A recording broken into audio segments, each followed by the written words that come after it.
para chegar a notificaçãozinha aqui. Opa, acho que começou.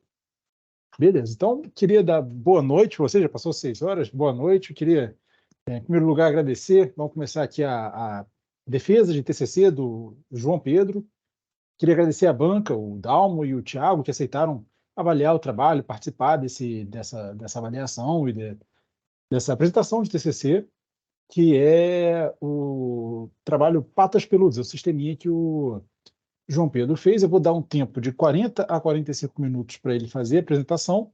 Depois eu vou abrir para a banca, fazer os comentários e contribuições em geral sobre o trabalho do João Pedro. Então, vou passar a palavra para o João Pedro. Pode começar.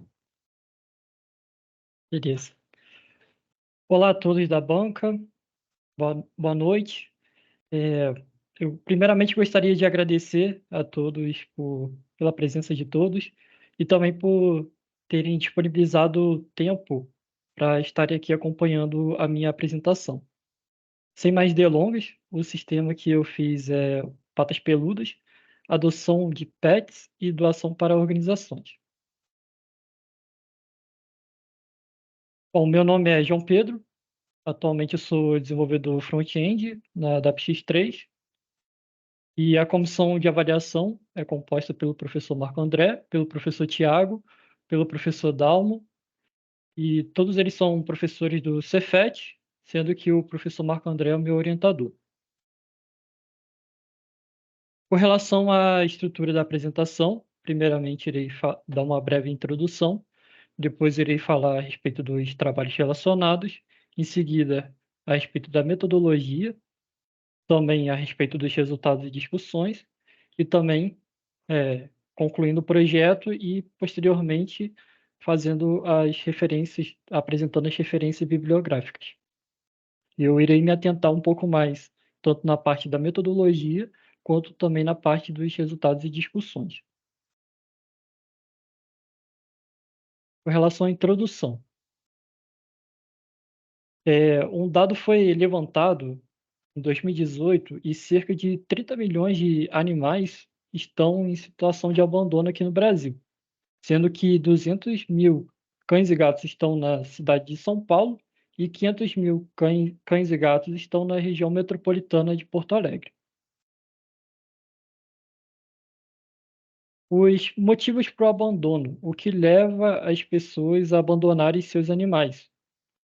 Os animais hoje em dia, principalmente os pets, cães e gatos, eles requerem muita atenção dos seus tutores. Eles muitas vezes eles são desobedientes, agressivos, destrutivos, violentos, e isso pode acabar estressando os seus tutores e levando os tutores a abandonarem seus pets em praças, em pet shops, em ruas, enfim, em vários lugares. Mas quem cuida desses pets? Hoje nós temos as ONGs e também os grupos de protetores independentes. Essas duas organizações, esses dois grupos, eles compõem os grupos de proteção animal, as organizações de proteção animal. E como é que é o trabalho dessas organizações de proteção animal? Bom, para ilustrar, eu trouxe aqui o procedimento, os processos dos principais trabalhos que eles realizam, como, por exemplo, o recolhimento, onde eles realizam o resgate desses animais de rua. Posteriormente, eles encaminham para as clínicas veterinárias e também para castração, com o intuito de cuidar melhor desses pets. E, posteriormente, eles, através de seus abrigos, eles cuidam desses pets e também eles levam, no final desse processo, a uma adoção. Mas se esses pets eles não encontram um lar, acaba ficando sem espaço, os abrigos que estão acomodando esses pets. Então, há um problema de superlotação, porque não há uma evasão, digamos assim, desses pets dos abrigos dessas organizações e, consequentemente, não tem mais espaço para acomodar esses pets da melhor forma.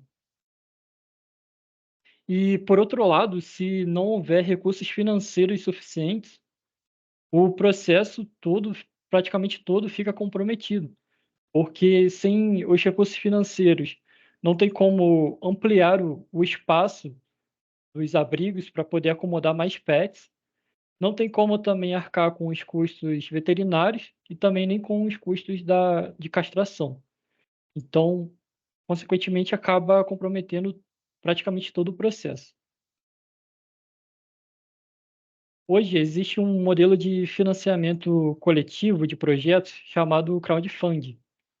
E trouxe aqui alguns desses modelos, alguns sistemas que facilitam esses modelos de financiamento coletivo, como, por exemplo, a Vaquinha, a Benfeitoria, o Bruta e o Catarse. Os objetivos desse trabalho seria facilitar a adoção responsável dos pets com o intuito de reduzir a superlotação dos animais nos abrigos espalhados pelo Brasil e também facilitar o arrecadamento de recursos financeiros para as organizações de proteção animal, utilizando um modelo de crowdfunding baseado em doação. E com isso, a solução proposta seria construir um sistema de ponta a ponta, do back ao front-end, implementando essas funcionalidades, como a adoção de pets e também a doação para as organizações. Com relação aos trabalhos relacionados. No ponto de vista da literatura, irei trazer 3 trabalhos relacionados e no ponto de vista de aplicações, irei trazer 2 trabalhos relacionados. Nessa parte da literatura, irei começar a falar um pouco a respeito do Cantinho do Tareco, que tem como objetivo de simplificar alguns processos mais relacionados à Associação de Proteção Animal Cantinho do Tareco. E, com isso, eles estão promovendo a criação de um aplicativo para celular. Com relação ao projeto Me Adota, ele tem um objetivo de amenizar essa questão da superlotação que está muito presente na cidade de Feira de Santana, lá da Bahia, e acabou se agravando na época que teve da pandemia de Covid-19. E, por último, no ponto de vista da literatura, o Pet Amigo, que tem o objetivo de facilitar essa questão da divulgação e também a comunicação de doações de pets, né, para as pessoas que estão interessadas na adoção. Isso também através de um aplicativo, porém, com um aplicativo Android, um sistema, perdão, utilizando o Android. Com relação às aplicações, trouxe 2 trabalhos relacionados. O HiPet, que através de um matchmaking, eles fazem um pareamento de perfil, tanto dos pets quanto dos usuários que estão em busca de pets para adoção. E com isso eles fazem uma recomendação personalizada desses pets, e esse aplicativo tem o intuito também de ajudar nessa questão da adoção, tanto de cachorros e gatos, e isso através de um aplicativo para celular, tanto para Android quanto para iOS. A outra aplicação também, a Pet Finder, tem um objetivo muito similar com o iPad, que teria o objetivo de facilitar essa questão da adoção, só que nesse caso da Pet Finder seria para diversos pets, não só para cães e gatos, mas também para cachorros, para coelhos, até mesmo para peixes, né? E nesse caso da Pet Finder, eles têm associações, né? Estão associados com diversos abrigos espalhados pelo mundo, e eles funcionam como uma espécie de plataforma, e além disso, eles trazem eh, recursos educacionais para os tutores dos pets. Bom, com relação à metodologia, eu fiz o uso de um modelo de gerenciamento. Eu sei que é até um pouco estranho olhar assim para esse modelo de gerenciamento, que eu fiz algumas pesquisas e encontrei essa definição, que seria o Scrum em cascata. Esse modelo tem o rigor do modelo em cascata, mas também faz o uso de alguns aspectos do Scrum, como, por exemplo, a iteração. Então, como vocês podem ver, a primeira fase seria a definição de requisitos, A segunda fase seria a parte do design, mais focado na parte do design de sistema. A terceira fase seria a implementação e a codificação, juntamente com os testes automatizados. A quarta fase seria a fase da validação. Por último, né, a quarta fase seria a fase da validação. Bom, falando um pouco mais a respeito da primeira fase, foi realizada inicialmente uma pesquisa juntamente com as organizações de proteção animal para poder entender um pouco mais a respeito da realidade dessas organizações. Então, a pesquisa contou com 14 respostas, sendo 6 dessas respostas a participação das ONGs e também 8 dessas respostas os protetores independentes.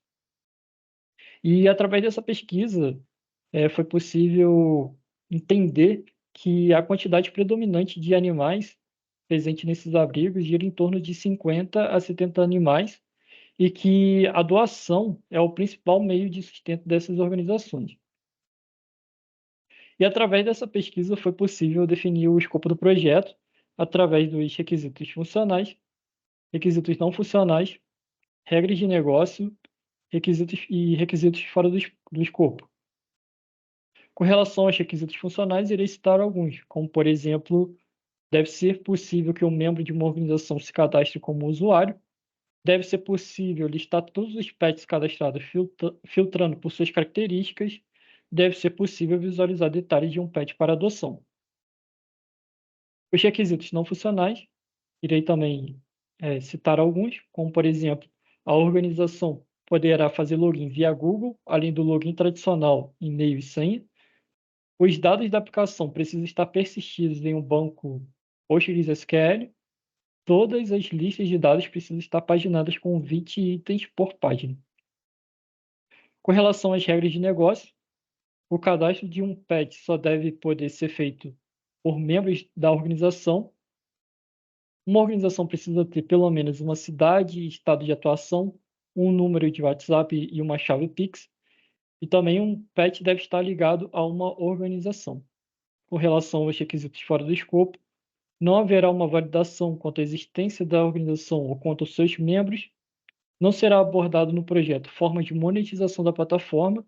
A plataforma não irá intermediar contribuições financeiras nem adoções. E a plataforma não usará nenhuma ferramenta de observabilidade para monitoramento de erros. Agora, com relação à segunda fase, a fase do design, mais especificamente design do sistema. Bom, com relação à arquitetura, a arquitetura geral adotada foi a arquitetura cliente-servidor. No caso do projeto que eu fiz, eu separei em 2 clientes, no caso 2 front-ends, um relacionado ao painel administrativo, acessado pelas organizações, e outro seria a plataforma, e seria acessado de forma geral, né, pelos visitantes de forma geral da plataforma. Com isso, a aplicação possui 2 clientes e um servidor único, né, que seria o back-end centralizado, de uma forma centralizada, que irá suprir os 2 clientes da aplicação. E a comunicação entre o cliente e servidor, tanto do painel administrativo quanto da plataforma referente ao back-end, é através de uma API REST. Com relação à arquitetura, foi utilizada a arquitetura em camadas.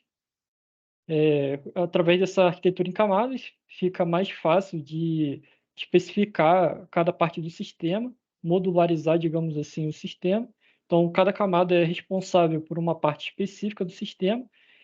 Cada camada se comunica de forma adjacente com uma camada mais próxima e o fluxo é unidirecional. Então, basicamente, a camada de controle vai se comunicar com a camada de regra de negócio, que por sua vez vai se comunicar com a camada do banco de dados, e assim irá retornar os dados necessários para a camada da regra de negócio, e a regra de negócio irá passar esses dados para a camada de controle. Então, essa parte da camada de controle é chamada de controllers, que fica responsável por fornecer endpoint da API REST para comunicações externas.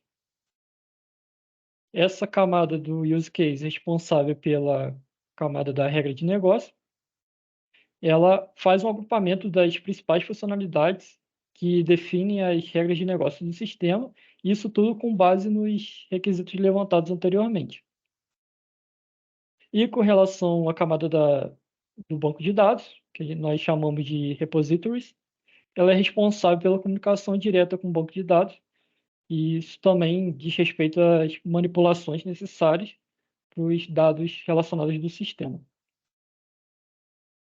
Bom, com relação à camada do front-end, mais especificamente, com relação à arquitetura do front-end, mais especificamente, do painel administrativo, foi adotada uma arquitetura SSR, Server-Side Rendering, isso já é estabelecido pelo framework Next.js. Com isso, o painel administrativo ele vai fazer a requisição para o Next vai até o banco de dados, vai obter os dados do banco de dados e retornar uma resposta para o painel administrativo, porém isso tudo pelo servidor próprio do Next, que é o Node.js. E a resposta traz um HTML dinâmico para a aplicação, no caso, para o painel administrativo. Já para a plataforma, também utilizando o framework Next.js, foi utilizado uma arquitetura SSG, Static Site Generation, isso mais para geração estática, e também utilizando uma estratégia de cache. A plataforma ela faz uma requisição, a primeira requisição da plataforma até o back-end. A plataforma vai fazer a requisição. O Next vai passar essa requisição para o back-end para poder obter os dados do back-end. Com isso, através de uma configuração de cache do tempo em que os dados vão ficar cacheados, o Next vai armazenar essas informações em cache e com isso vai fazer essa resposta, vai levar essa resposta até a plataforma com esses dados que foram cacheados, mas além desses dados cacheados, vai também fazer uma resposta levando o HTML, o CSS e o JavaScript de forma estática. E com isso, as próximas requisições, elas não vão ter a necessidade, a depender do tempo que nós programamos para as respostas ficarem cacheadas, não vai ter necessidade de ir até o back-end novamente. No caso, a plataforma vai fazer a requisição até o Next, ao invés de ir até o back-end, vai até onde os dados estão armazenados em cache, vai retornar esses dados e, com isso, o fluxo fica mais otimizado, o tempo de carregamento da página diminui drasticamente. Com relação à arquitetura para os testes automatizados, eu adotei uma arquitetura chamada In-Memory Test Database. Basicamente, ela simula um banco de dados real em memória. Isso já foi abordado pelo Martin Fowler em 2005. E algumas vantagens que essa arquitetura traz, principalmente com relação ao tempo de execução dos testes, porque os testes não vão precisar ir lá no banco de dados, fazer o processamento e o retorno desses dados, e assim poder realizar os testes. Porque nós sabemos que o processamento no banco de dados, às vezes, pode demorar. Então, com isso, utilizando essa mesma estrutura do banco de dados real, só que em memória, numa memória RAM, no ambiente que está executando essa aplicação de testes, o tempo é menor e, com isso, otimiza a execução dos testes em si. Então, nessa parte aqui dos testes unitários, a camada de regra de negócio vai ter a camada do banco de dados, e com isso ela vai ter a memória RAM com a mesma estrutura dos dados presentes no banco de dados real, e com isso irá retornar esses dados e fazer a execução dos testes em si. Agora, com relação aos diagramas, né? Essa parte do modelo de identidade de relacionamento. Aqui estão definidas as principais entidades da aplicação, onde vocês podem ver a parte do usuário, a parte da organização, a parte dos pets E vocês podem ver também que o usuário está ligado a uma organização através de uma entidade time. Foi construída uma tabela pivô para poder facilitar essa modelagem. Vocês podem ver também que social media e address, essa parte do social media seria mais questão do cadastro das redes sociais, está ligado à organização, parte do address, do endereço da organização, está ligado também à organização. O PET em si, a entidade PET, está também ligada à entidade de organização. A entidade PET Picture seria para poder armazenar as imagens daquele PET em si, de um PET específico. Então, fez também essa separação, uma tabela à parte, uma entidade à parte. Com relação ao diagrama de classe, peguei aqui para exemplificar os principais fluxos da aplicação. Como vocês podem ver, essa classe RateOrg Use Case é responsável pela criação da organização, que tem uma dependência do Orgs Repository. Essa Orgs Repository, ela lida mais com relação às questões do banco de dados. Também, essa parte da exibição do perfil da organização. Tem uma classe específica chamada GetOrg Profile Use Case, também com uma dependência do Orgs Repository. Da mesma forma, tem o Create Pet Use Case, é uma classe que lida com a criação do pet em si, com os dados do pet para poder criar o pet, que tem uma dependência do Pets Repository. O FetPet Use Case diz respeito à listagem dos pets em si, que também tem uma dependência do Pets Repository. Temos aqui também a classe do GetOrg Profile Use Case, que também tem essa dependência com o Pets Repository. Temos também o Create Pet Pictures Use Case, que diz respeito à criação das imagens dos pets. Tem uma dependência do Pets Repository e também tem uma dependência do Pet Pictures Repository, que essa parte aqui do Pet Picture Repository e também o Pets Repository, eles também dizem respeito na questão do banco de dados, mas eles lidam diretamente com o banco de dados. Tem o Get Pet Profile Use Case, que lida especificamente com a exibição do perfil do pet. Tem também uma dependência do Pet Repository e Pet Pictures Repository. Com relação ao diagrama de atividades, também peguei dos principais fluxos, fiz uma exemplificação. O primeiro fluxo é o diagrama de atividades do cadastro de uma organização, onde o usuário da organização vai fazer o login no painel administrativo. Com isso, o sistema vai verificar se o usuário está associado a uma organização. E como o fluxo é o cadastro de uma organização, se ele estiver associado, não prossegue mais com o fluxo. Mas se ele não estiver associado, então ele vai poder clicar em criar, ele vai poder selecionar o tipo de organização, vai poder preencher as informações, vai poder clicar em salvar e, com isso, a aplicação vai salvar as informações no banco de dados, encerrando, portanto, esse fluxo. Com relação ao fluxo do cadastro de um pet, o usuário vai fazer o login no painel administrativo. Com isso, o sistema irá verificar se o usuário está associado a uma organização. Se ele não estiver associado a uma organização, diz respeito ao fluxo anterior. Agora, se ele está associado a uma organização, ele vai poder selecionar o menu Pets.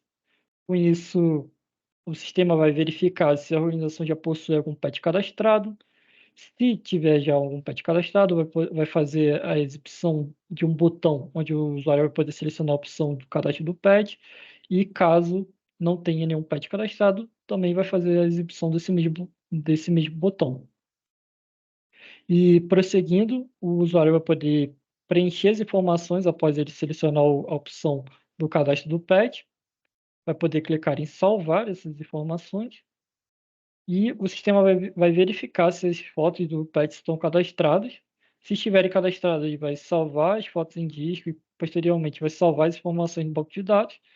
Se não estiverem cadastradas, ele vai salvar direto essas informações no banco de dados. Agora, com relação ao fluxo da adoção de um patch. Após o visitante entrar no sistema da plataforma, no site da plataforma, ele vai poder selecionar a opção do tipo de patch. Após ele ter selecionado, o sistema irá carregar a listagem dos patches cadastrados, fazer a exibição da listagem dos patches cadastrados. Com isso, o usuário vai poder selecionar um patch dessa listagem que foi exibida para ele. E com isso, o sistema irá carregar as informações do patch, para exibir essas informações. E como o fluxo é a adoção de um patch, o visitante vai poder selecionar a opção que quer adotar. Com isso, ele será redirecionado para uma página do WhatsApp referente à organização, para ele poder entrar em contato com a organização, e com isso o fluxo é encerrado. Agora, com relação ao fluxo de doação para uma organização. O visitante vai entrar no site da plataforma, vai selecionar a opção do tipo PET. O fluxo é bem parecido com o fluxo anterior. Vai selecionar a opção do tipo PET, o sistema vai carregar essa listagem dos PETs cadastrados, vai exibir. O usuário vai selecionar um PET dessa listagem, vai carregar essas informações do PET, vai exibir essas informações. Só que nesse caso, como é doação para uma organização, o usuário vai poder selecionar a opção doe agora mesmo. Com isso, ele vai poder preencher as informações para doação. Posteriormente, ele vai poder enviar essa doação pelo Pix da organização. E com isso, encerra o fluxo da doação para a organização.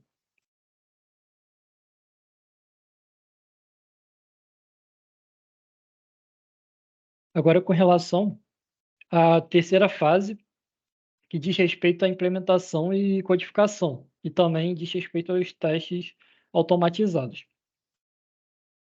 Bom, foram adotadas algumas tecnologias no projeto, tanto no front, também tanto no front quanto no back. Irei falar sobre algumas. A Clerk ela lida com, é uma ferramenta que lida com a gestão dos usuários, facilitando, portanto, num lugar centralizado essa parte de autenticação, de permissão. Então, foi adotada essa ferramenta para lidar especificamente com essa gestão dos usuários. O Node, junto com o framework Fastify, especificamente para o back-end. O Fastify, ele é um framework Node, ele facilita a implementação de APIs. O Prisma é um ORM, facilitando a comunicação com o banco de dados e também a manipulação dos dados. O PostgreSQL foi o banco de dados adotado.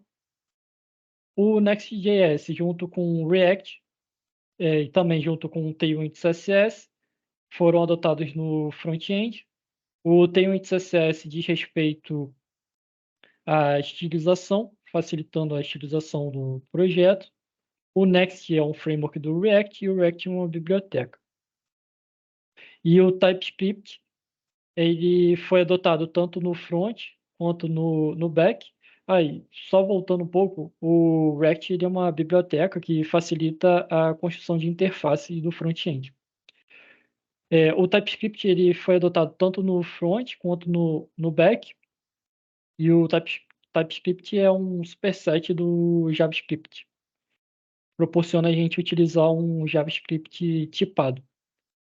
O Vitess ele foi utilizado como uma ferramenta de testes automatizados, muito parecido com o Jest. Para hospedagem do back foi utilizado uma VPS na Hostinger. E para configuração da VPS, principalmente do proxy da aplicação, foi utilizado o Nginx.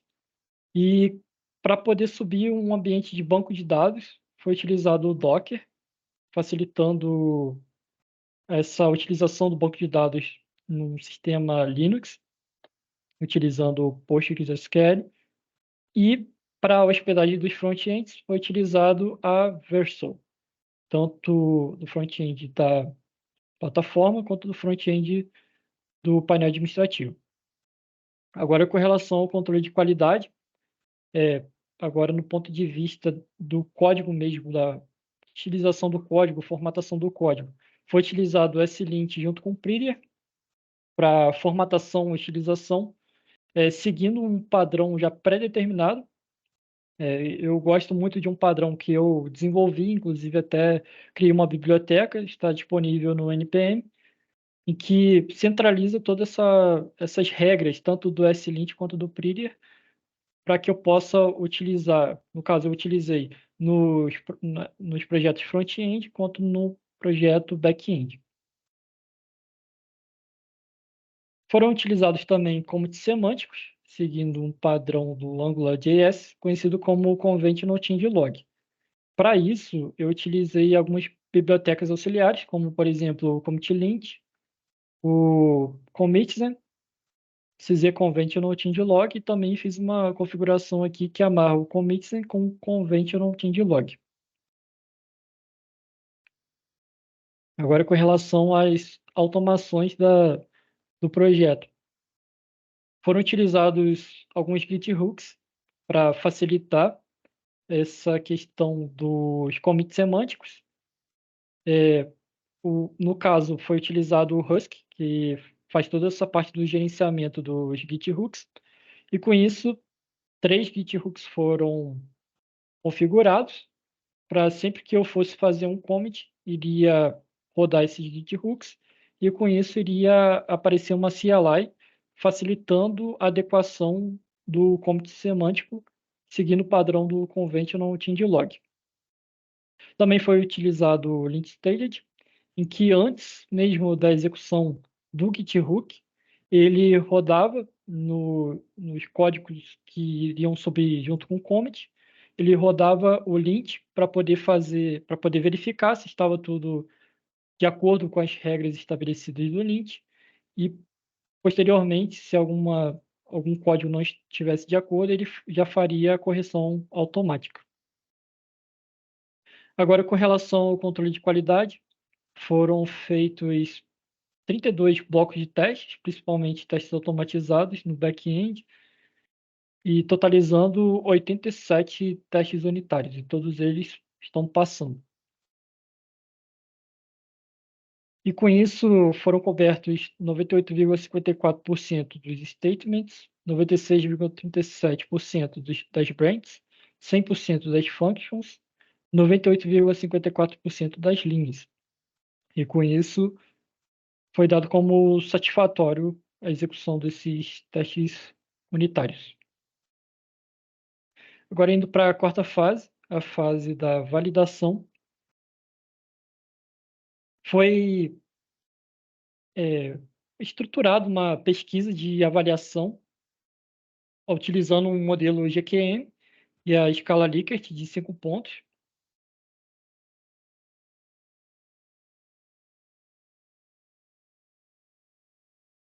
Como eu disse, foi utilizado o modelo GQM e uma escala Likert de 5 pontos. E com isso foi possível estruturar 11 perguntas no questionário com o intuito de entender mais o feedback do usuário. Então, com relação ao sistema, o que o usuário irá avaliar no sistema. E com isso, eu consegui, através desse modelo GQM, juntamente com a escala Likert, consegui formular algumas perguntas. Como, por exemplo, quão fácil foi para você encontrar as informações sobre os animais disponíveis para adoção? Quão fácil foi para você encontrar o botão Quero Adotar? Quão fácil você considera a possibilidade de usar a plataforma novamente no futuro? E tendo também atrelado o objetivo e uma métrica. Irei falar um pouco mais a respeito disso no próximo capítulo. Resultados e discussões. Irei abordar agora algumas narrativas com base nas histórias do usuário, com o intuito de fazer uma demonstração do uso do sistema. E, com isso, demonstrar algumas interações depois do sistema já ter sido finalizado. Bom, primeiramente, o fluxo do cadastro de uma ONG no caso, seria a primeira narrativa, narrativa 1. Após o usuário da organização ter feito o login no painel administrativo, ele irá se deparar com essa tela. E como o fluxo diz respeito ao cadastro de uma ONG, ele vai clicar em criar. Posteriormente, nessa parte do tipo de organização, nesse select que apareceu, a gente vai poder clicar em ONG. E após isso, irá aparecer um formulário para que ele possa fazer o cadastro da sua organização. E após o cadastro da organização, com os dados referentes da organização a qual o usuário quer fazer o cadastro, ele vai poder clicar em salvar. E com isso, ele irá se deparar com essa tela em que ele poderá ver os membros da organização, que diz respeito ao time, aos usuários que compõem o time daquela organização, e também, logo abaixo, os dados que ele fez o cadastro e em que ele vai poder fazer as devidas alterações posteriormente. Agora, com relação ao cadastro de um pet. Depois que o usuário fizer esse cadastro da organização, irá habilitar um menu chamado Pets. O usuário vai poder clicar nesse menu Pets, com isso ele será redirecionado para essa tela. Como não há nenhum pet previamente cadastrado ainda, aparecerá o botão Cadastrar Agora. Com isso ele vai poder fazer o cadastro do pet com as devidas informações. E logo abaixo terá uma área em que ele vai poder fazer o cadastro das fotos referentes àquele pet. Após isso, o usuário vai poder fazer o cadastro, clicando em cadastrar. E com isso ele será redirecionado para uma listagem dos pets que foram cadastrados por ele ou pelos outros membros de sua organização. E através dessa listagem ele vai poder remover o pet ou poder fazer edição do mesmo. Agora, com relação à narrativa 3, adoção de um pet. O visitante irá acessar a plataforma e ele irá se deparar com essa tela. Com isso, ele terá duas opções para que ele possa selecionar, cachorro ou gato. Selecionando o cachorro, ele será redirecionado para uma tela onde será listado os cachorros que foram cadastrados pelas organizações. Vale ressaltar que os dados aqui representados são dados reais, cadastrados por organizações reais. Então, esses dados aqui, esses cachorros que foram cadastrados, junto com as fotos dos mesmos, são reais. E com isso, o usuário vai poder ver essa listagem dos cachorros cadastrados. Também poderá fazer os filtros que ele preferir, seja por idade, por tamanho, por gênero. Vai poder também alternar para gato. Vai poder também analisar as cidades que esses cachorros estão localizados, podendo ver essa listagem através do select aqui em cima. Após clicar em um desses cachorros, como por exemplo a Juma, o usuário será redirecionado para uma página referente ao perfil do pet cadastrado. Com isso, ele vai poder ver as imagens cadastradas pela organização e também os dados referentes àquele cachorro, como, por exemplo, o nome, a cidade em que ele se localiza, as características do pet, a descrição também do pet, os dados da organização, onde que ela está localizada, os dados de contato também. E como o fluxo é a adoção de um pet, o usuário vai poder clicar em Quero adotar, e após ele clicar em Quero adotar, ele será redirecionado para uma página do WhatsApp para que ele possa entrar em contato com a organização e assim suceder o processo de adoção. Agora, com relação à narrativa 4, doação para uma organização, o fluxo é bem parecido com o fluxo anterior, só que ao invés do usuário clicar em Quero adotar, ele vai clicar em Doe agora mesmo. E após ele clicar nesse botão, irá aparecer um modal com algumas informações dados financeiros, com valores financeiros, em que o usuário vai poder selecionar o valor que ele deseja enviar para aquela doação, para aquela organização, através de uma doação. E após o usuário clicar em um desses valores, irá aparecer um QR Code referente ao Pix daquela organização e também um Pix copia e cola. Agora, com relação à avaliação do sistema. Como foi dito anteriormente, no tópico de metodologias, naquela estruturação da pesquisa, agora irei abordar como foi o resultado dessa pesquisa realizada. Então, o objetivo dessa avaliação do sistema seria verificar se os objetivos do sistema foram cumpridos. E, como eu disse, através da pesquisa que foi abordada anteriormente. 71 pessoas puderam dar um feedback respondendo ao formulário. Bom, irei me atentar especificamente na quantidade predominante.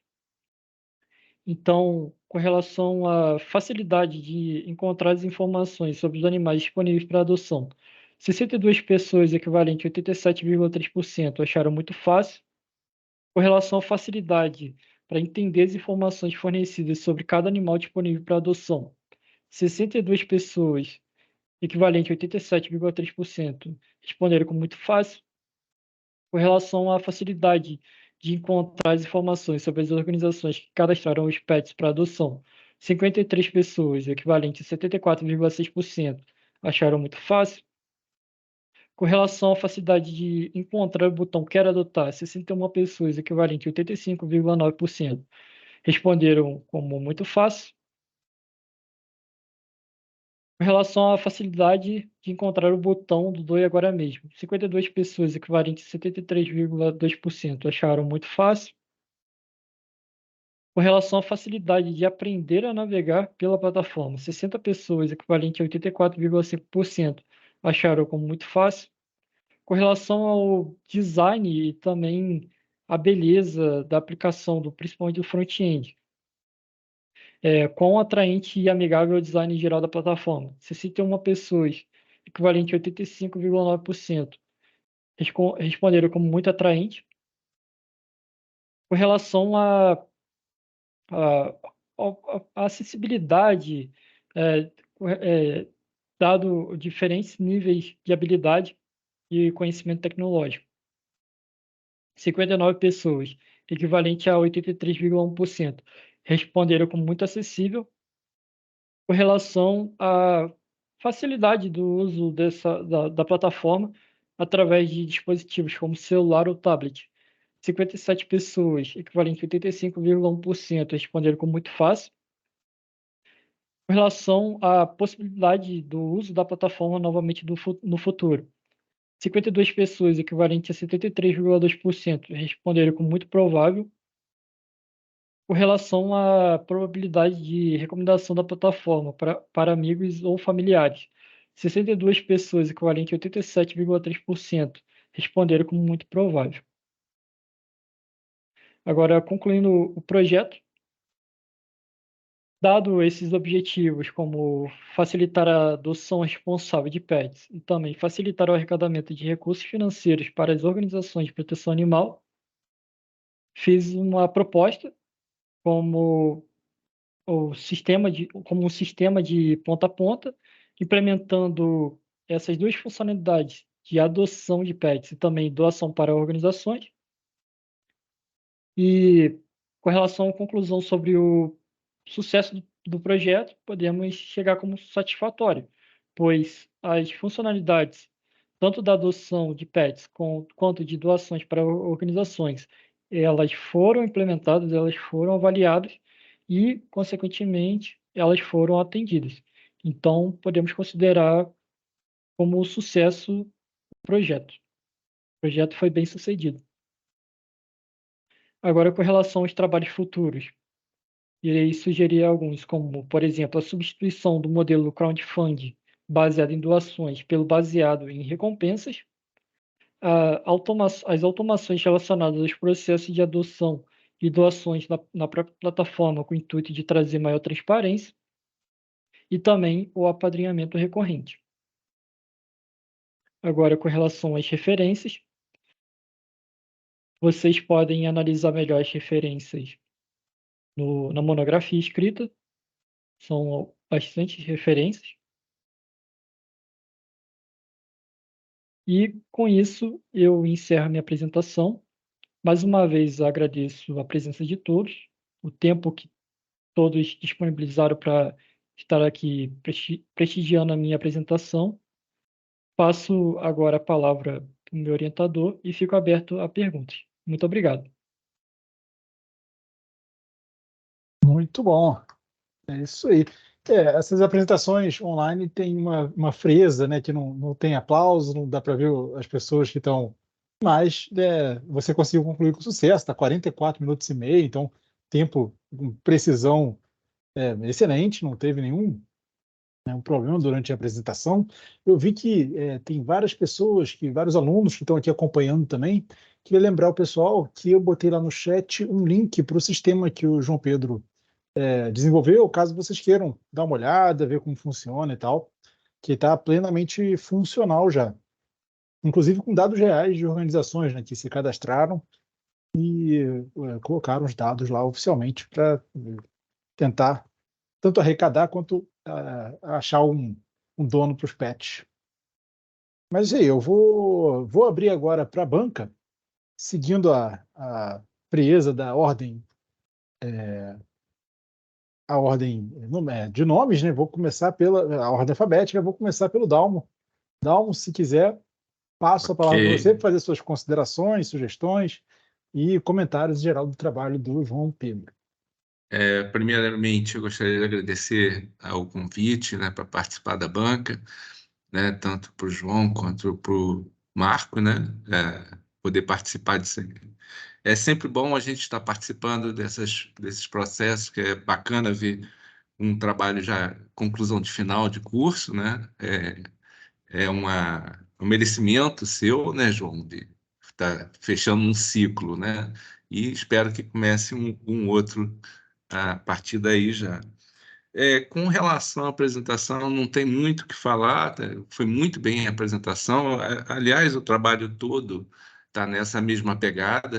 A gente vê que realmente tem um empenho muito grande, você se empenhou bastante para produzir não só o trabalho, mas pensou em fazer alguma coisa para a comunidade, né, que é um problema que a gente tem para resolver um problema real, né? E é legal saber que isso já está funcionando, né?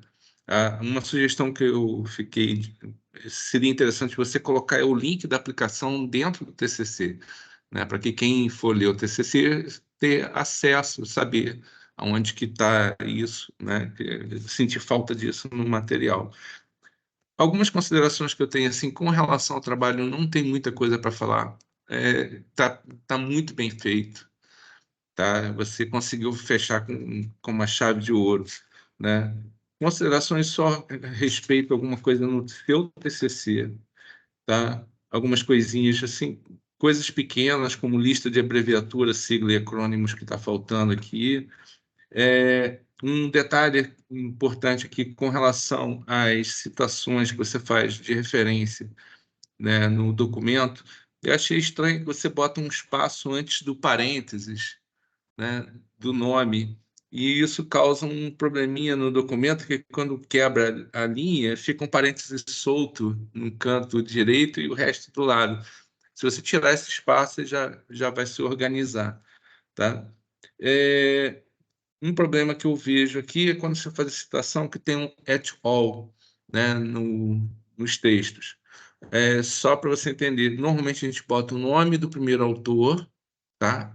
Em seguida, et al, somente, só isso. Você botou o primeiro e segundo autor e botou et al, né? Não, é só o primeiro autor, et al, pronto, acabou. Esse et al é e todos, tá? Então, o primeiro autor e todos. Normalmente a gente usa isso quando tem mais de 3 autores, tá? Até 3 autores a gente nomeia todos os 3. Mais de 3 a gente bota o primeiro, et al e pronto, tá? Então, eu fiz alguns acertozinhos aqui. A única coisa que chamou assim, atenção no material é que você botou assim, uma pesquisa foi feita em 12 abrigos nos Estados Unidos, envolvendo 1.984 cães e 1.286 gatos. Aí dá a impressão que você fez a pesquisa para o cão e o gato, né? Eu fiz até o acerto aqui, botei assim, conforme apresentado na tabela 1, pesquisa realizada em 12 abrigos de cães e gatos nos Estados Unidos mostra os principais motivos que levam os tutores a abandonarem seu pet. Então, é só um detalhezinho no texto, que ficou engraçado. Parece que a pesquisa foi feita para o cão e o gato, não para o tutor, né? Uma sugestão na tabela comparativa de você botar uma cor na coluna da sua proposta para destacar ela, em relação aos outros. É só uma sugestão, né? Falta algumas referenciazinhas aqui no rodapé, mas eu botei no material aqui, você falando aqui do Google Scholar, cantinho do Tareco, endereço de aplicativos, o iPad que não foi colocado aqui, tá? Outro detalhe com relação à figura, você reduz ela, bota fig e ponto. Não, tem que escrever a palavra figura inteira, tá? São coisas assim, são simples, não tem muito o que falar aqui, não. Deixa eu ver aqui, tem um outro detalhezinho. Na sua transparência 38, você mostra aí, só um detalhe também, uma sugestão, se quiser botar aí.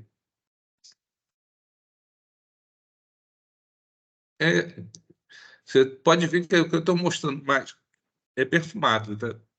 É perfumaria. É o que eu estou falando. Você está fechando com chave de ouro o seu trabalho, está muito bom.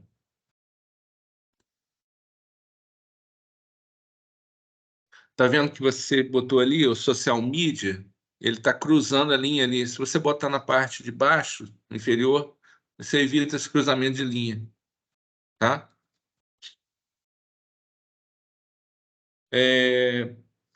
No material, eu acho que faltou uma pequena descrição no próximo slide, que é o seu 39.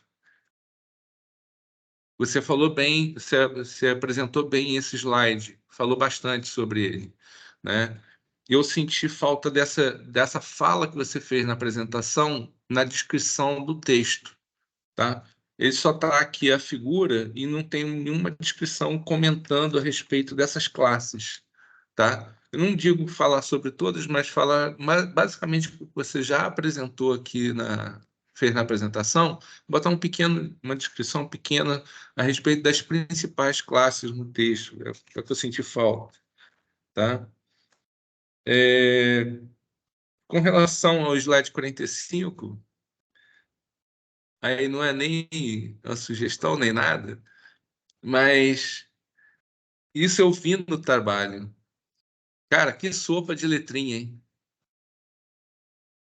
São muitas tecnologias que você agregou, embarcou, e você juntou esse negócio todo aí, né, para produzir o seu trabalho. Esse é um ponto grande que você fez de conseguir. Você já trabalha com isso, João? Trabalho mais especificamente como front-end, né? Mas eu também estudo um pouco sobre o back-end. Aham. Cara, quando eu cheguei aqui, que a gente quando olha aqui na documentação, é quase que a página sua só de referência das tecnologias que você colocou. Ficou muito bom essa junção toda aí, tá? Tá de parabéns. Consegui juntar isso tudo num prazo de um semestre. Aqui na avaliação, no material, tem uma referência que não consta, uma citação de uma referência que não consta, que é do Basile Caldeira e Rombach, que é o modelo GQM, que você cita, inclusive, aí, tá? Foi feita a citação aqui, mas não existe na referência. Um outro detalhe aqui, também, é tudo perfumaria, tá? Só para melhorar mais o texto, o TCC. Você quebrar a página entre capítulos. Você abrir um capítulo novo, você quebra a página. E sempre que tiver assim uma sessão seguida da outra, tem que ter, se recomenda que se coloque algum texto nela, para não ficar... por exemplo, aqui ficou em resultado de discussões e logo em seguida 4.1, demonstração da aplicação. Normalmente é uma recomendação inserir alguma coisa ali, tá? O que mais aqui? Outra questão de ordenamentos. Uma coisa que chama atenção aí, né, e achei bacana, é a avaliação do sistema. Todos, eu não sei como é que você não se perdeu nesses gráficos, eles são todos parecidos um com o outro, né? É sinal que teve boa aceitação em todas as perguntas que você fez aqui. A aceitação ficou muito boa. Se perder é fácil, se olhar ali, ó, parece tudo igual. Quase não muda muito, ainda mais que a gente olhando de longe aqui, olhando o material, eu até tive cuidado de olhar isso. Eu falei assim, cara, o cara vai se perder aqui, porque é tudo muito parecido, tá?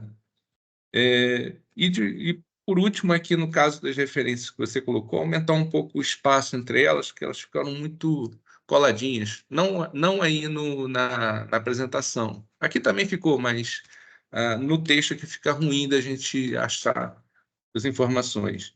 E existe aqui no material, você duplicou a mesma citação do Rodrigues. Eu tenho esse material escrito e eu não sei como que eu imprimi e fiz os acertos aqui para o material.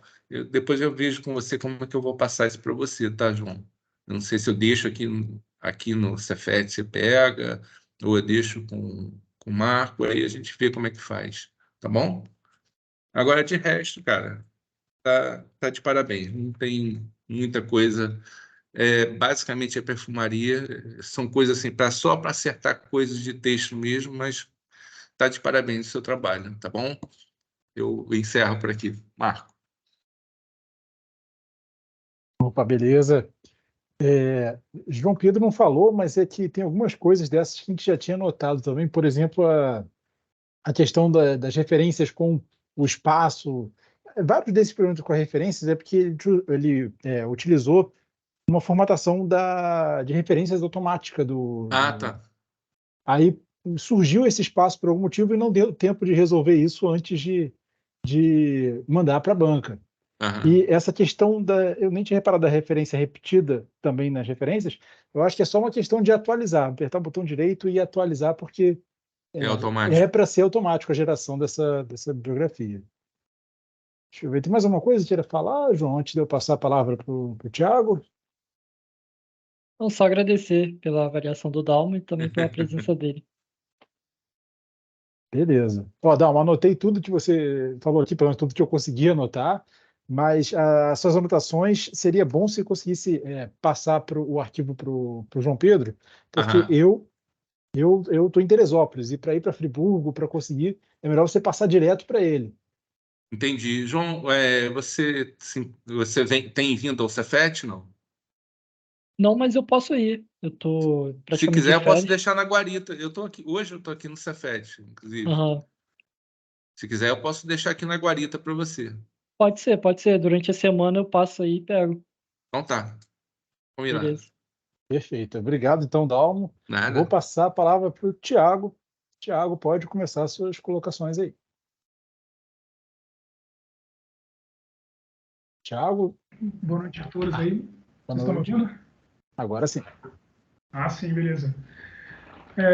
Bom, primeiro agradeço novamente aí por ter feito o convite a mim, assim, gostei muito do trabalho. Mais uma vez, participar da Banca do Marco é geralmente fácil, né? Assim, o trabalho geralmente vem bom para a gente. O João Pedro também é um bom aluno, então a qualidade de trabalho também vem bastante boa, tanto na parte escrita, né, que o texto está excelente, a apresentação também muito boa e o software também que você fez, né, pelo menos aí o que você apresentou para a gente está muito interessante. Bom, geralmente a gente, nesse feedback da defesa, né, a gente dá o máximo de feedback possível para poder ajudar o trabalho, né, melhorar e tudo mais. Acredito que o trabalho, como até você já fez ele, né, redigiu ele de uma maneira mais técnica, com um monte de referência e tal, acredito até que você já consiga submeter ele para alguma conferência e tal, que tenha competição de trabalhos acadêmicos, algo desse tipo, que geralmente está num formato que o pessoal geralmente gosta, né? Eu sei que tem um viés prático muito forte, mas ainda assim eu acho que tem público para isso.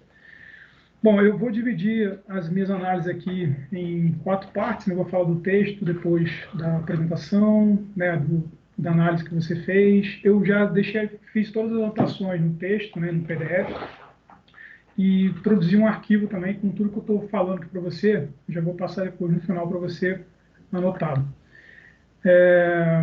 Bom, sobre o texto, primeiro, como eu falei, o texto está excelente, assim, muitas coisas que... muitos ajustes são coisas pequenas que, basicamente, você vai resolver muito rápido, nada que comprometa o seu trabalho, pelo contrário, né, o nível dele, como eu falei, está muito bom, tanto da escrita em si, quanto da pesquisa, das referências, né, a quantidade de referências que a gente vê aí está muito boa, a pesquisa que foi feita, a avaliação que foi feita, isso tudo conta bastante. Eu vou falar alguns detalhes aqui, mas como eu falei, tudo isso é só para depois você acertar antes de ir para a entrega para a biblioteca, entrega final, ou de repente, se você for, né, apresentar o seu trabalho futuramente em algum lugar, você já incorporar essas melhorias de repente. Então, por exemplo, algumas palavras no texto que estão em idioma estrangeiro não estão em itálico, um detalhezinho de coisa rápida para colocar. Coisas que de repente ficaram da proposta de TCC, né, que está no tempo futuro, o trabalho vai fazer e você já fez, é só ajustar de repente a escrita aí para isso. Uma coisa que eu fiquei curioso sobre a avaliação que você fez com as organizações é como é que você contatou elas, como é que você fez o convite, como é que foi a escolha delas, como funciona essa parte? No caso, eu entrei em contato com elas principalmente pelo Instagram. Eu fui vendo uma listagem, fui filtrando pelas organizações que atuam diretamente com esse trabalho de proteção animal. E com isso eu tinha realizado estruturado a pesquisa inicial e abordando elas, solicitando para que elas pudessem dar um feedback com relação à situação que elas se encontram hoje, né? Para poder, assim, dessa forma, estruturar melhor o trabalho. Mas a abordagem que eu fiz foi pelo Instagram.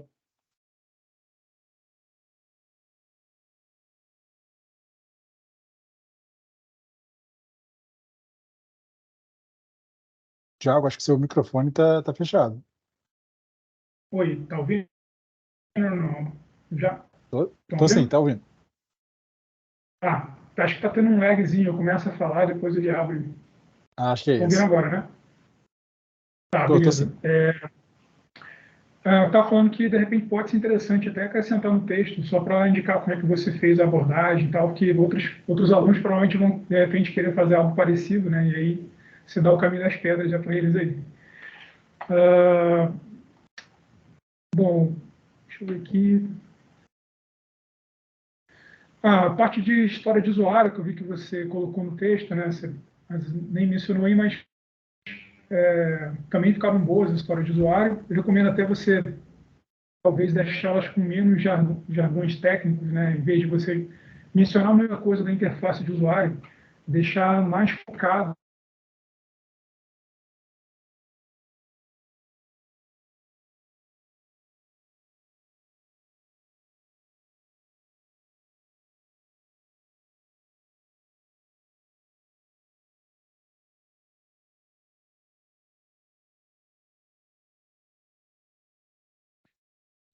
Opa, parece que caiu minha conexão momentaneamente aqui. Vocês estão me ouvindo já? Agora voltou. Você estava falando para deixar com menos jargões técnicos as histórias do usuário. Aí Isso, parou. exatamente. Se for voltado para fazer um teste funcional, é até interessante, mas se for mais para a documentação do sistema em si, é mais interessante você tirar um pouquinho dessas coisas para não influenciar tanto o cara que vai fazer a interface. Tudo bem que como é você que está fazendo tudo, não tem esse problema, né? Mas se estivesse, né, num ambiente que você não quisesse tanto já mostrar como deve ser implementado, feito, né? Deixar ele mais livre para ele poder pensar a interface de maneira mais isenta, seria interessante tirar um pouquinho dessa parte. mas ficaram boas, bem escritas, novamente. Até o modelo que você usou, que é o Given When Then, né? Você até pode citar a autoria lá depois como referência no trabalho também. Deixa eu ver aqui. Assim, falando um pouquinho da arquitetura, eu acho até, eu vou pedir para você, por gentileza, ir para o diagrama, para o slide 23. Primeiro, da metodologia que você utilizou.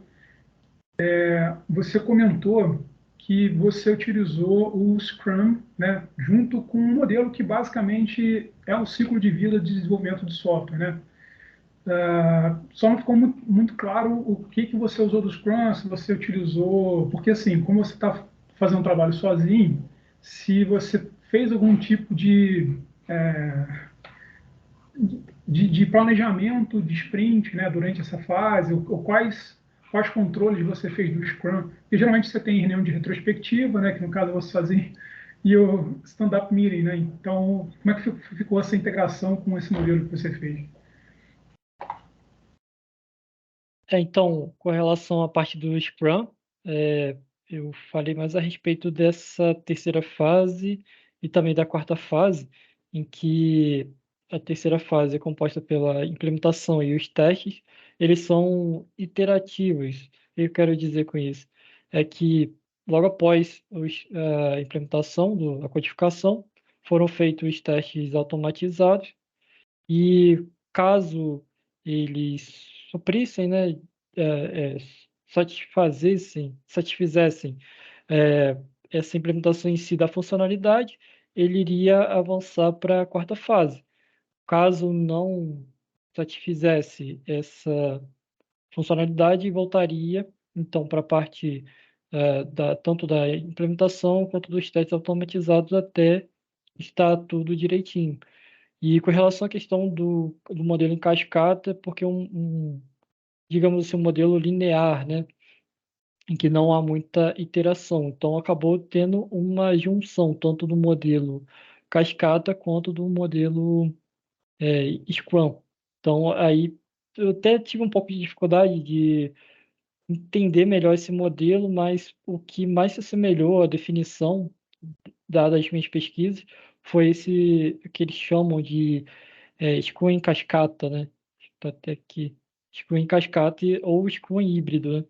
Que acabou que o desenvolvimento ele foi feito mais sob demanda.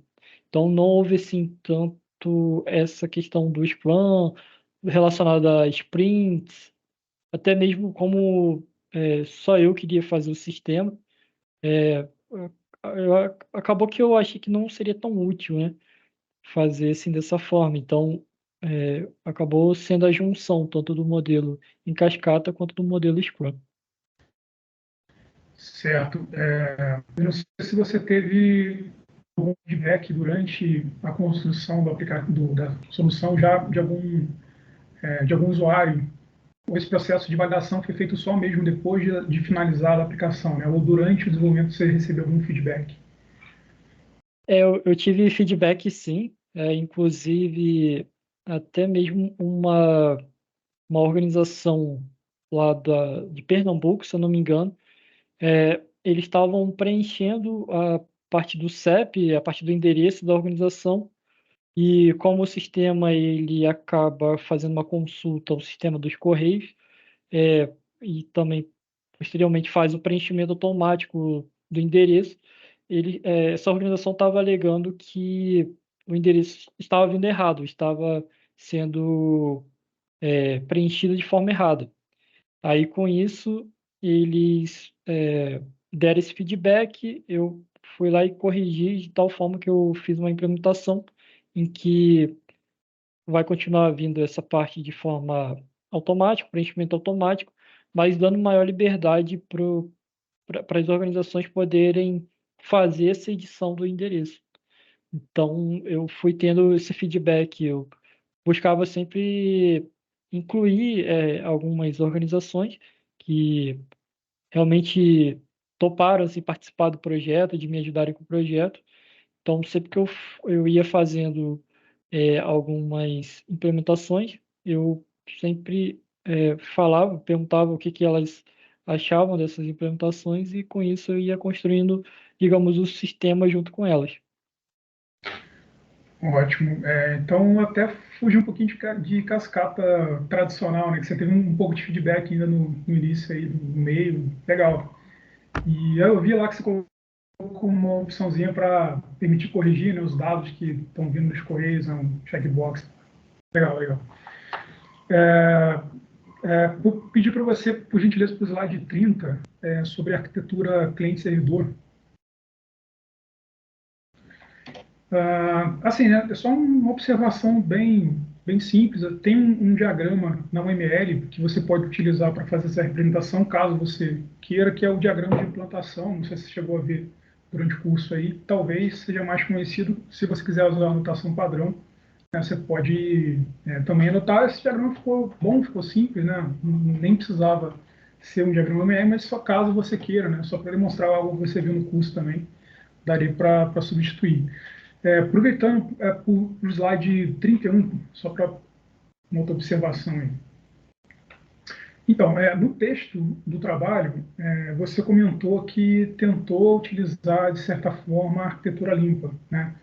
E você fez esse diagrama, né, mostrando as arquiteturas que são em camadas. Então, os dois modelos são um pouco diferentes, né? A arquitetura limpa e a arquitetura em camadas são diferentes.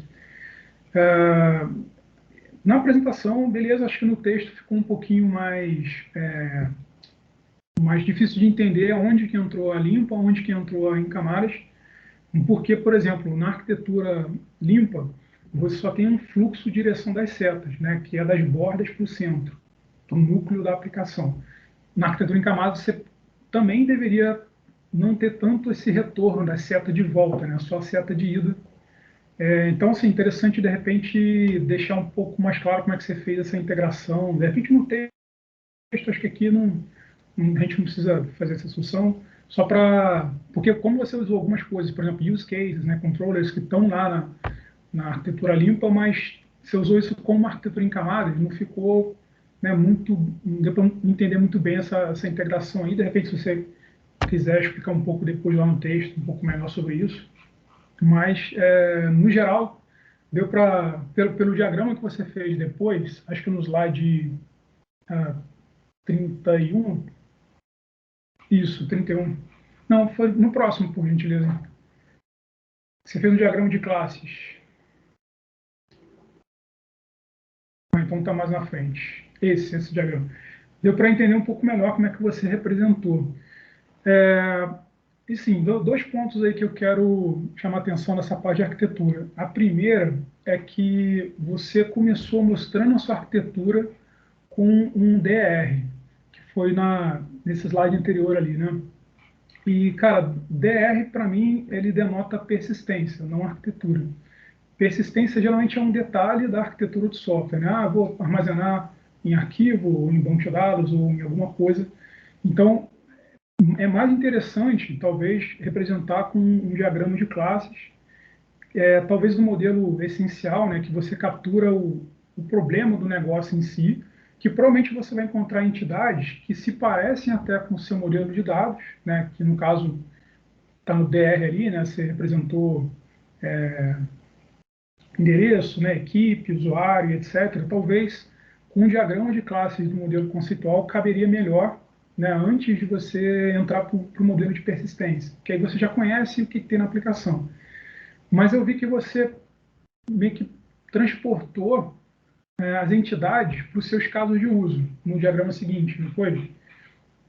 Seus casos de uso estão lá com os dados que seriam das entidades, né, o nome de usuário, CNPJ.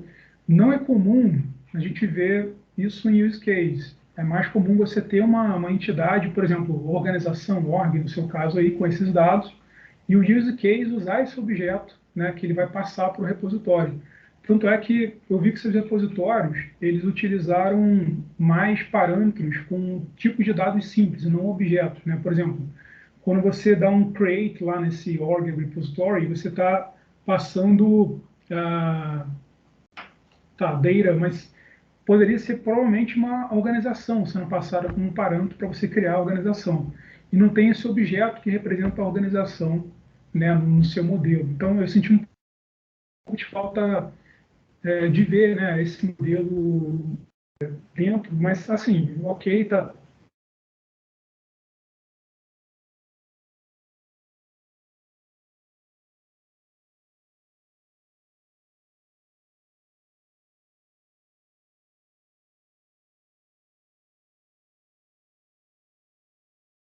Acho que o Thiago deu uma caída de novo, né?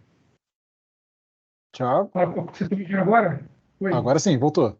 Ah, beleza. Desculpe, minha internet acho que está oscilando bem hoje. Ah, acontece, tem problema não. Bom, acho que a arquitetura limpa também não usa muito isso como em use case, mas assim, como você já fez a aplicação, não sei se valeria a pena agora você fazer essa refatoração, mas pensa se é interessante, né, de repente até para melhorar a arquitetura futura, né, você separar um pouquinho essa responsabilidade de, né, quem está representando o modelo de negócio e quem está só gerenciando as operações, né, que é mais a ideia da controladora aí, no caso do use case, né, que é a controladora de negócio, digamos assim. Mas, cara, de resto, muito, muito bom, muito bem implementado.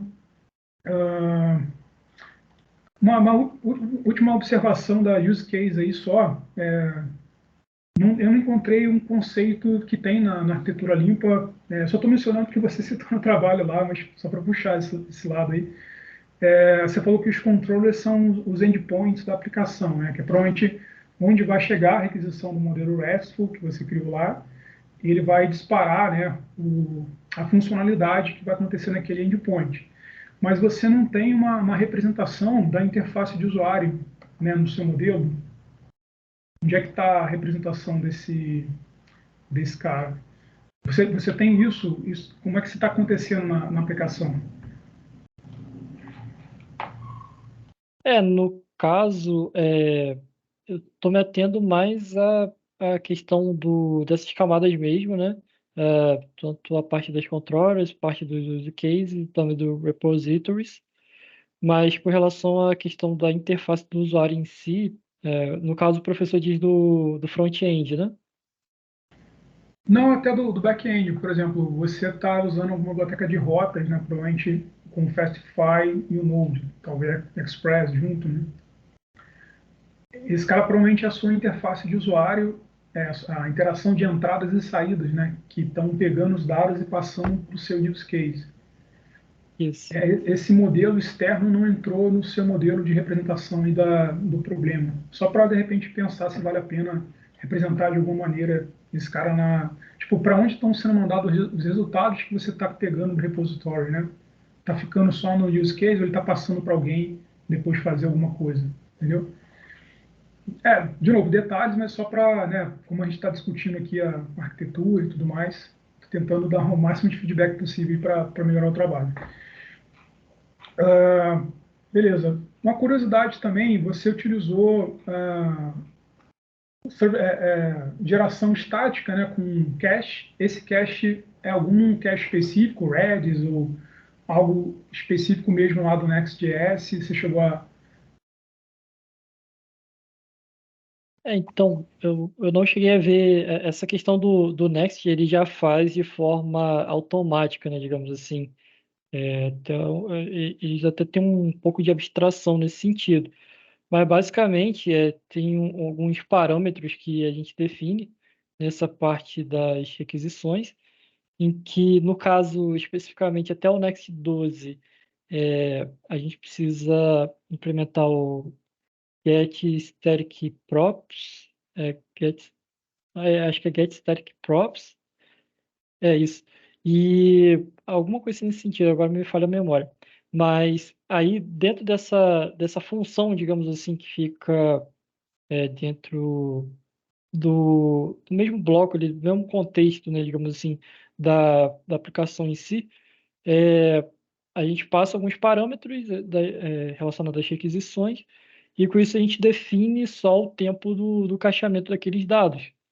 Então, como que esses dados são cacheados, o Next que faz esse procedimento. Então, não saberia dizer ao professor, não.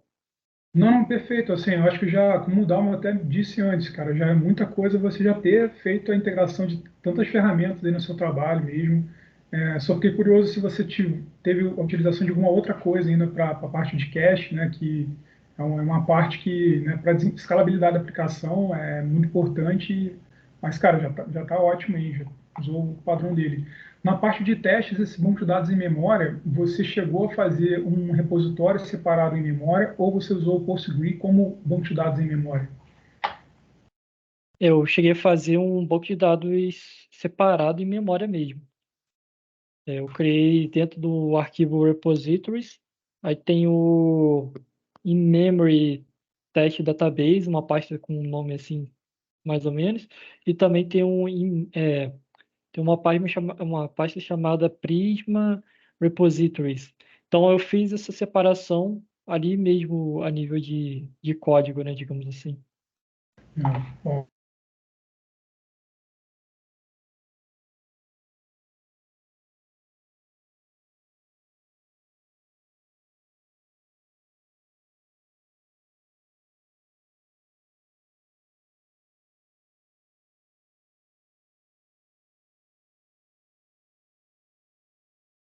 antes de cadastrar a empresa no sistema, ela não está sendo cadastrada diretamente hoje, né? Tiago, acho que não deu para eu escutar o início da sua pergunta, que mais uma vez deu aquele.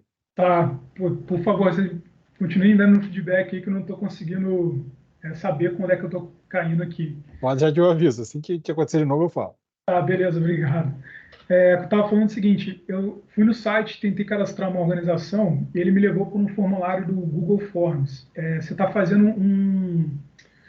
uma, uma avaliação antes, né? Antes de você passar os dados para o sistema da empresa que quer ser organização dentro do seu site.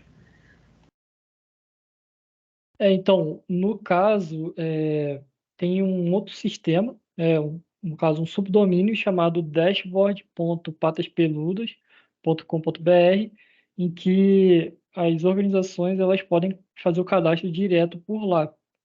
Aí, nessa parte da plataforma em si, do domínio onde está rodando o domínio principal, eu só coloquei esse formulário para caso alguma outra organização queira fazer algum tipo de parceria, se envolver com um projeto, elas podem fazer um pré-cadastro em que eu vou poder entrar em contato posteriormente com essas organizações, entender realmente o contexto dessas organizações que fizeram contato, posteriormente passar elas para esse subdomínio, formar elas sobre esse subdomínio, para que elas possam fazer o cadastro de fato, né, no sistema.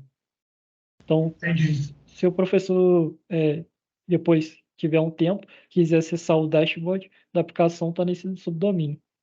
Ah, tá, vou entrar sim, legal.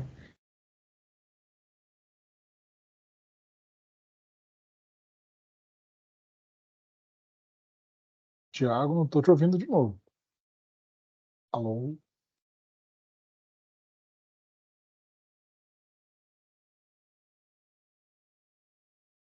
João Pedro, você está ouvindo ele? Tá ouvindo? Acho que Não, voltou agora. voltou. Vamos lá. Última coisa para finalizar, assim, é mais também sobre avaliação.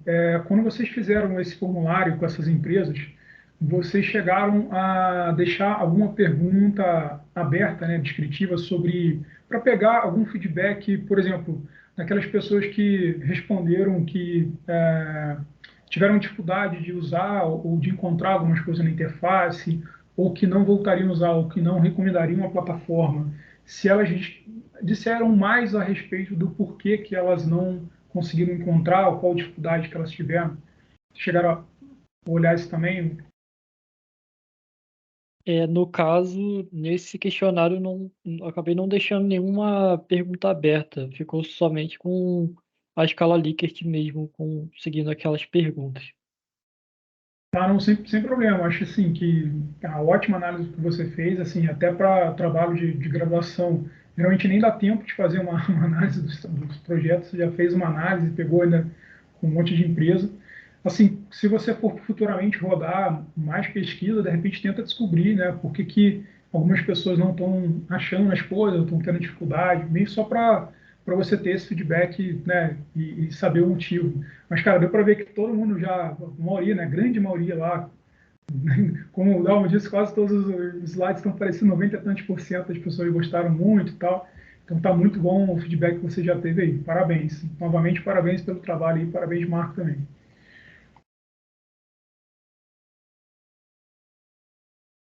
Beleza, Thiago.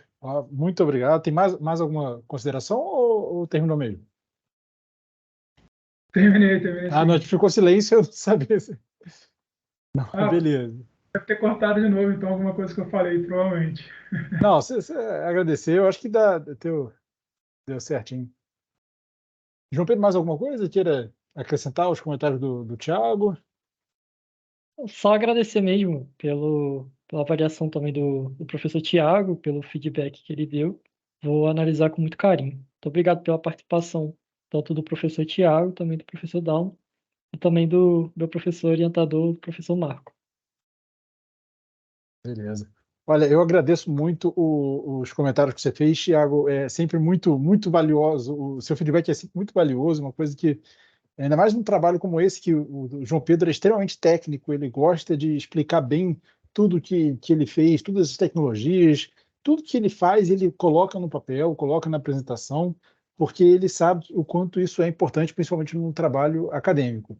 E ele é um aluno que, tipo, ele fez aquela apresentação há muito tempo atrás, quando o trabalho ainda era em dupla, era outro tema, era em dupla, né, com o aluno, com o Odrado. Depois ele voltou de novo com esse novo ímpeto, com uma nova energia, e eu vi que ele estava extremamente motivado com essa questão toda, que ele é envolvido com toda essa causa animal mesmo, dos pets. Poxa, ele não falou, mas ele criou até um Instagram para esse sistema dele, para divulgar, constantemente está colocando novas coisas lá e está realmente envolvido. Dá para ver a paixão realmente que ele tem para desenvolver esse sistema e isso faz com que a qualidade dele aumente. Pode falar, Tio. Eu até convidei, está aqui a Rebeca, aluna, que está fazendo um trabalho que é nessa mesma linha, por coincidência, a gente não sabia um trabalho do outro, né? E ela também está desenvolvendo um trabalho nessa linha de pet, né? De cuidado animal. Então, até seria Legal. interessante depois até o João e eles conversarem alguma coisa, trocar figurinha, de repente melhorar até as soluções aí, ou fazer até uma integração, eventualmente, né? Um aplicativo, outro um site. Então, de repente dá para melhorar alguma coisa dos dois aí. Bem legal. Não, com certeza. Isso tipo, é comum que aconteça isso, de alunos terem ideias semelhantes e tal. E é importante pensar que vocês não estão competindo, estão todos criando os próprios sistemas, criando as próprias soluções. Tem que trocar informação realmente. Tem muita coisa que a gente consegue melhorar a partir de outro, consegue desenvolver um pouco mais. Então, é muito legal mesmo. E isso mostra que esse tema é um tema bem relevante também. É uma coisa atual e que, poxa, com a motivação certa, realmente tem como dar muito certo. Isso eu achei muito legal que ele fez também, que ele, envolvendo as organizações nesse processo todo, ele também tem muita coisa que ele fez que ele nem falou aqui, teve uns feedbacks que eu achei muito interessante, que eu não teria pensado nisso, ele não tinha pensado, mas que a organização, como vive nisso, é até importante para o trabalho da Rebeca até se envolver o mesmo aspecto. Eles não quiseram, por exemplo, disponibilizar o endereço deles, não foi isso, João? Porque o que acontece quando eles deixam o endereço público, as pessoas parece que acham que podem abandonar filhotes perto da organização que eles vão automaticamente adotar. Então é até prejudicial à organização divulgar publicamente o endereço. E esse é o tipo de coisa que eu achei muito legal que veio deles, que são o público-alvo inicial, né? É claro que o público final vai ser quem vai adotar, quem vai doar, mas esse tipo de informação eu achei muito interessante que ele conseguiu obter e ele se envolveu demais. Esse trabalho realmente ele tem muito, é denso o trabalho, tem muita informação, muita coisa. Você está de parabéns, João. É um trabalho muito bom que você conseguiu concluir depois de muito tempo fora, né? Que é uma coisa que o nosso curso, é uma característica do curso também.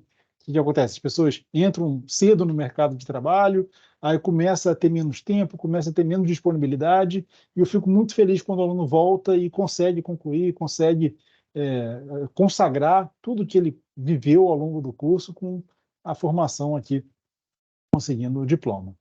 E como dessa vez a gente tem um público maior, eu vou abrir agora para o público, para a Rebeca, para o Guilherme. Se vocês querem fazer alguma pergunta, alguma indagação, pode aproveitar o espaço aqui também. Imaginei que isso poderia acontecer, mas tudo bem, depois vocês podem procurar o João para perguntar qualquer coisa sobre o trabalho dele. A apresentação eu vou deixar disponível, a gravação também, até para o próprio João. A Rebeca mandou aqui um parabéns para você, João Pedro está vendo no chat, gostaram bastante, foi muito boa mesmo a apresentação.